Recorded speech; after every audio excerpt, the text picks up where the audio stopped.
अल्हम्दुलिल्लाहिल गालिबिल हसीब वस्सलातु वस्सलामु अला रसूलिहिल हबीब अम्मा बादु फ़अऊज़ु बिल्लाहि मिनश शैतानिर रजीम बिस्मिल्लाहिर रहमानिर रहीम या अय्युहल्लज़ीना आमनू क़ू अनफुसकुम व अहलिकुम नारा आमन्तु बिल्लाहि सदक़ल्लाहु मौलानाल अज़ीम व सदक़ रसूलुहुन नबियुल अमीनुल करीम व नहनु अला ज़ालिका लमिनश शाहिदीन व शाकिरीन वल्हम्दुलिल्लाहि रब्बिल आलमीन।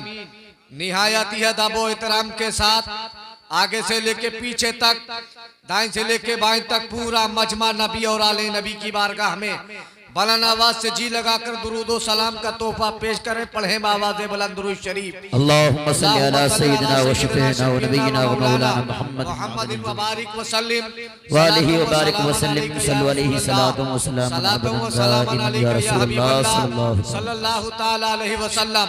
निहायत अदब व एहतराम के साथ एक मर्तबा और जी लगाकर दुरूद व सलाम का तोहफा पेश करें। सल्लल्लाहु अलैहि व आलिहि सल्लल्लाहु अलैहि वसल्लम सलातु व सलाम अलैका दाइमन अबदन या रसूलल्लाह सल्लल्लाहु ताला अलैहि वसल्लम। इमाम अहले सुन्नत आला हजरत अजीमुल बरकत मुजद्दिदे दीन व मिल्लत आयतुम मिन आयतिल्लाह मौजज़तुम मिन मौजज़ाति रसूलिल्लाह शेखुल इस्लाम वल मुस्लिमीन अश्शाह इमाम अहमद रिजा खान फाजिले बरेलवी रज़ियल्लाहु ताला अन्हु फरमाते हैं, लुत्फ उनका आम हो ही जाएगा, लुत्फ उनका आम हो ही जाएगा, शाद हर नाकाम हो ही जाएगा, साहिलो दामन सखी का थाम लो, कुछ ना कुछ इनाम हो ही जाए। बेशक सुभान अल्लाह।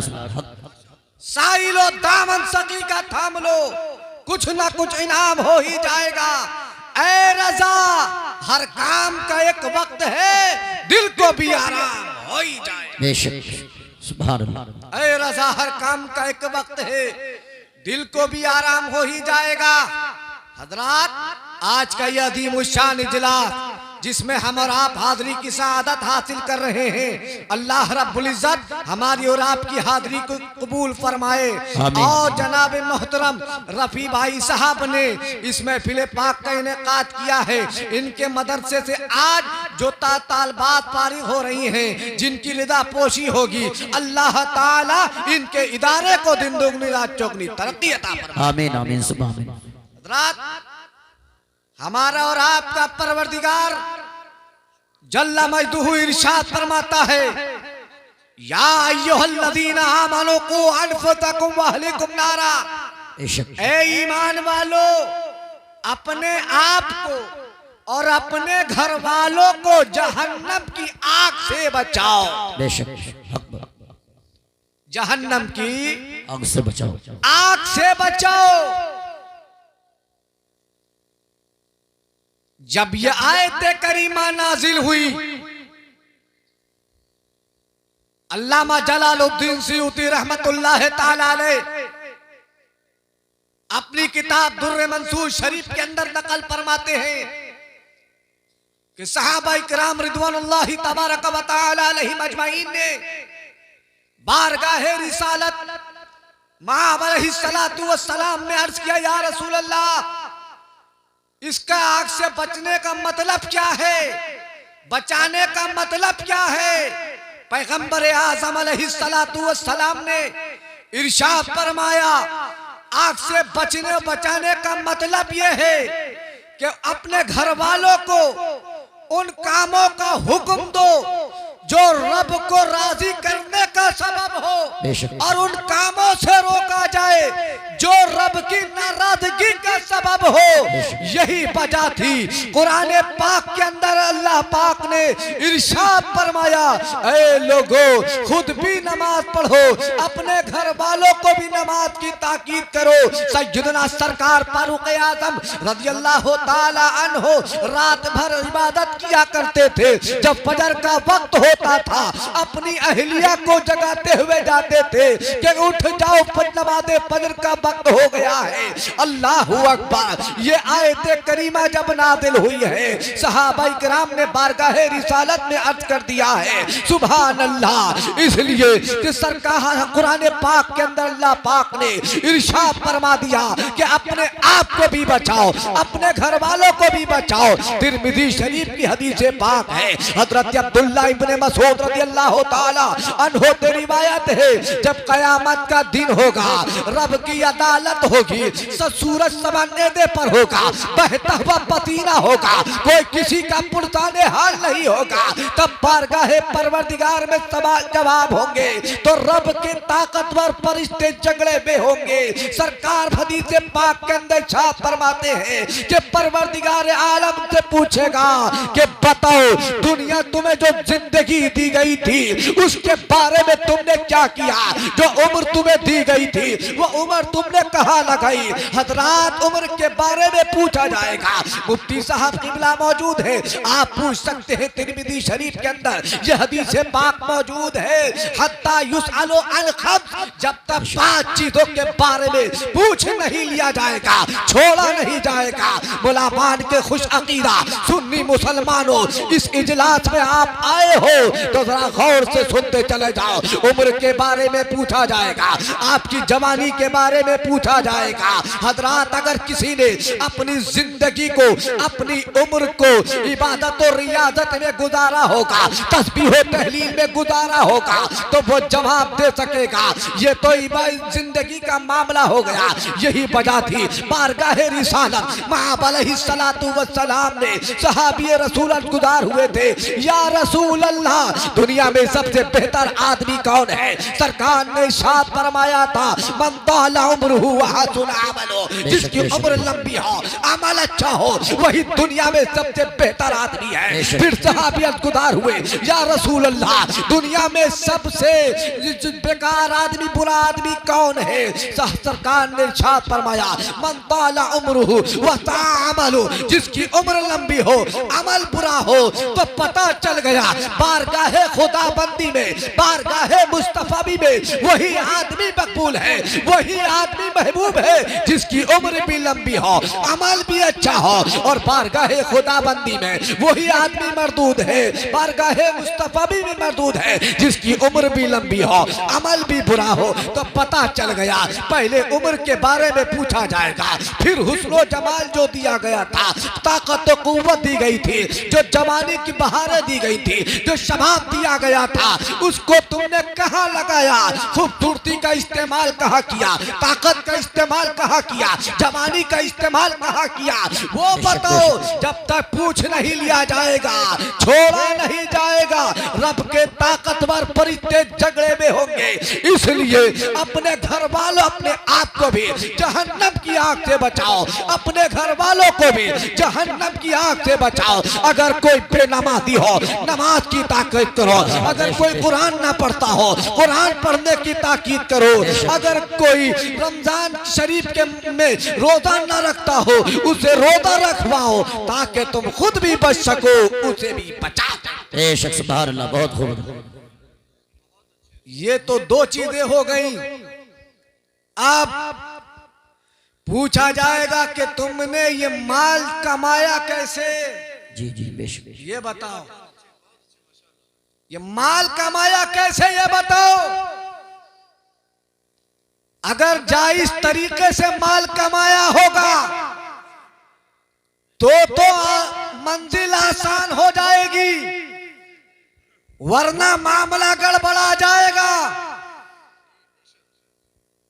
और माल कमाया कैसे ये बताओ, फिर उसके बाद पूछा जाएगा जो माल कमाया था उसे खर्च कहाँ किया? जी हक बात है सब।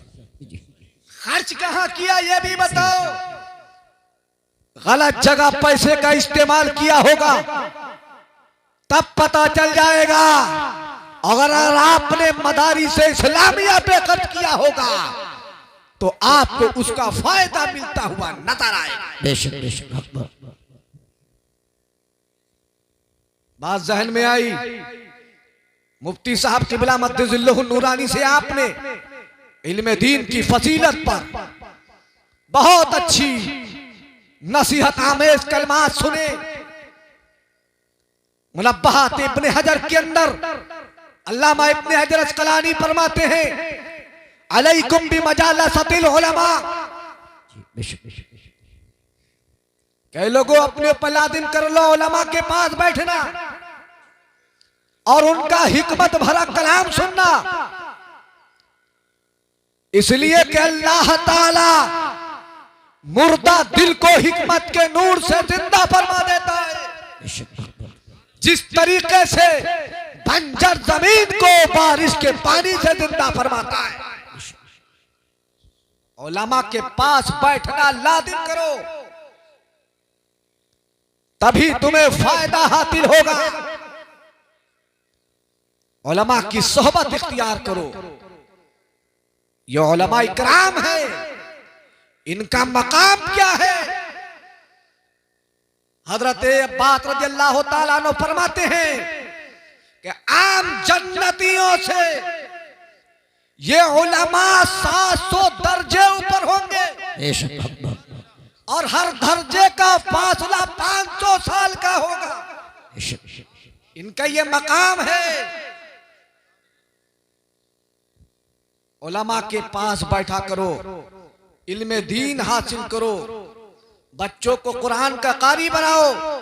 अल्लाह के रसूल सरवरे कायनात सल्लल्लाहु अलैहि वसल्लम इरशाद फरमाते हैं, मिरकातुल मफाती शरे मिशकातुल मसाबी के अंदर हजरत मुल्ला अली कारी रहमतुल्लाह ताला अलैहि ने भी नकल फरमाया कि अल्लाह के रसूल ने फरमाया कि अपने बच्चों को 3 चीजों की तालीम दो।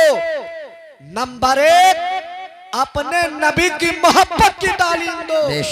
नंबर 2, अपने नबी के अहले बैत की मोहब्बत की तालीम दो। और नंबर 3, अपने बच्चों को कुरान करीम की तालीम।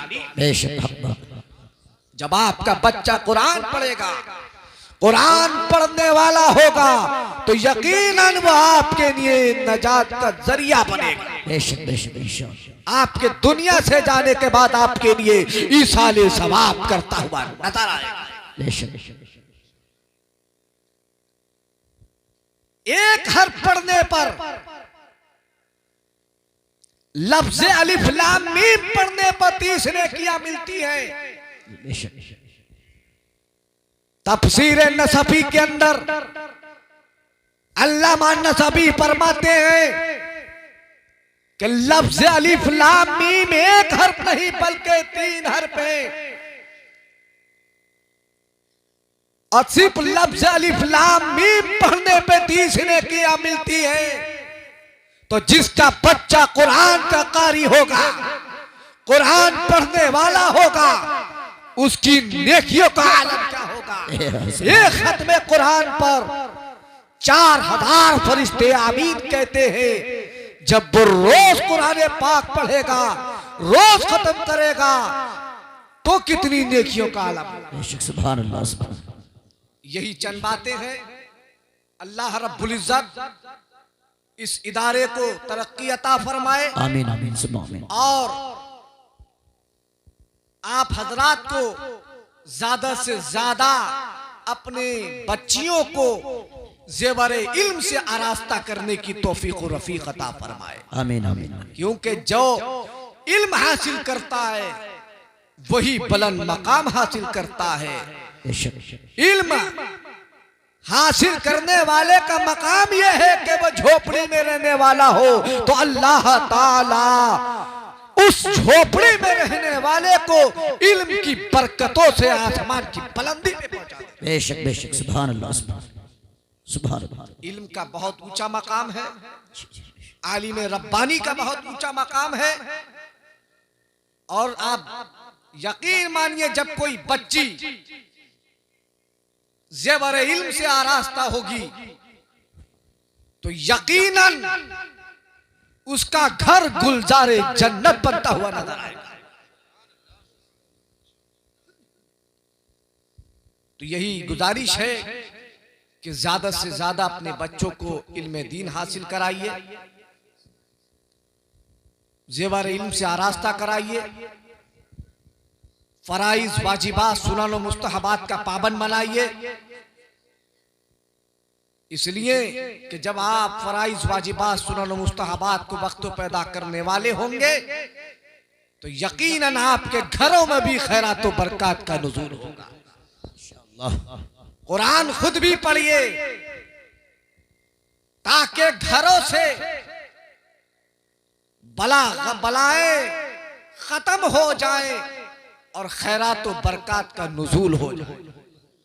तभी होगा जब हम खुद भी पढ़ेंगे, अपने घर वालों को पढ़ने की तलकीन करेंगे। अल्लाह रब्बुल इज्जत हम सबको अमल खैर की तौफीक और रफीक अता फरमाए। आमीन। परवरदिगार आलम इस इजलास पाक को मुनाकिद करने वालों को दारैन की सादतों बरकतों से माला माल फरमाए। आमीन। हमारे उलमा इकराम जो मिंबर पाक पर मौजूद हैं, अल्लाह ताला इनकी उम्रों में बेपनाह बरकत अता फरमाए और इनका साया तादेर अवाम अहले सुन्नत में कायम व दायम रखे। मौला तबारक व तआला बोलने में कहीं गलती खामी हो गई हो तो अपने हबीब के सत्ते में माफ फरमा कर अपनी बारगाह में शर्फ कबूलियत अता फरमाए। अस्तगफिरुल्लाह रब्बी मिन कुल्लि ज़ंबिन व अतूबु इलैह व आखिरु दावाना अनिल हम्दुलिल्लाहि रब्बिल आलमीन। अस्सलामु अलैकुम